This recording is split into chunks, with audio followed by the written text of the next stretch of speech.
Jackson Pollock was born in Cody, Wyoming in 1912.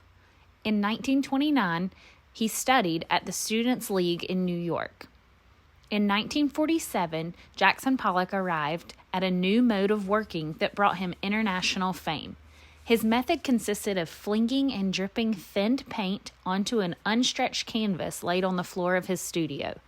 This direct physical engagement with his materials welcomed gravity, velocity, and improvisation into the artistic process and allowed line and color to stand alone, functioning entirely independent of form. His works, which came to be known as drip paintings, present less a picture than a record of the fluid properties of paint itself. Hey guys, I hope y'all are enjoying this beautiful weather that we're having right now.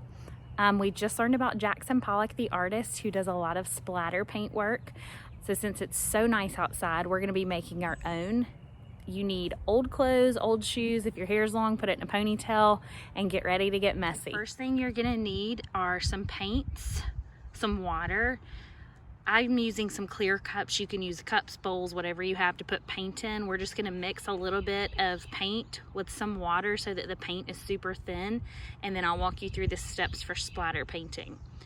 I'm using tempera paint. It's what we use in our classroom. It's the easiest to wash off, and it'll wash out of clothes and off your body if you get messy, but you can use anything that you have at home. So right now I'm gonna be getting tempera paint and just putting a little bit inside of each cup so that I can add some water to it and really water this paint down so it'll be easy to spread.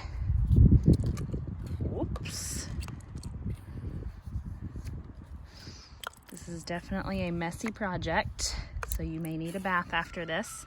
Once you have all your colors in, I'm just gonna take some water and just drop some in the cups. It doesn't have to be a lot. We just wanna thin our paint out a little bit.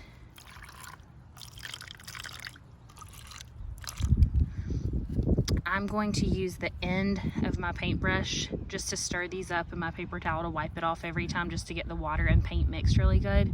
Over here beside my paint, guys, I have poster board laid out. You can use any big piece of paper, a regular piece of paper, whatever you want. I put 2 bricks on this side just to kind of help hold it down in case it gets windy.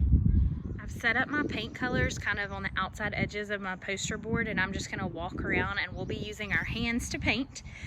So you're just going to dip your fingers into a cup and start splattering paint all over your poster board. This can be totally random splatter, or you can try to do designs or patterns with your colors. It's just something that you can play around with and see what you can do. I'm gonna start with some green, and I'm just gonna dip my fingers in and get them coated in paint and water. And then I'm gonna start sprinkling and splattering and flicking my hands. And I'm gonna do this with each color until I get the design that I want. It's just like back in kindergarten where you get to paint with your fingers. And you may only want to do certain colors in certain spots. If you look up videos of Jackson Pollock, he just does certain patterns in certain spots or certain ways. So you can do this however you want.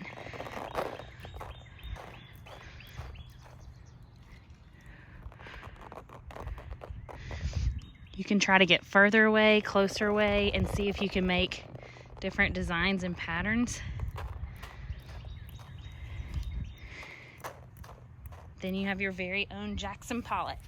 Once you're finished and you have all your designs and pattern done on your poster board or paper, I would suggest just leaving it in the sun to dry, and you can come out and get it in a couple hours. Great job, guys.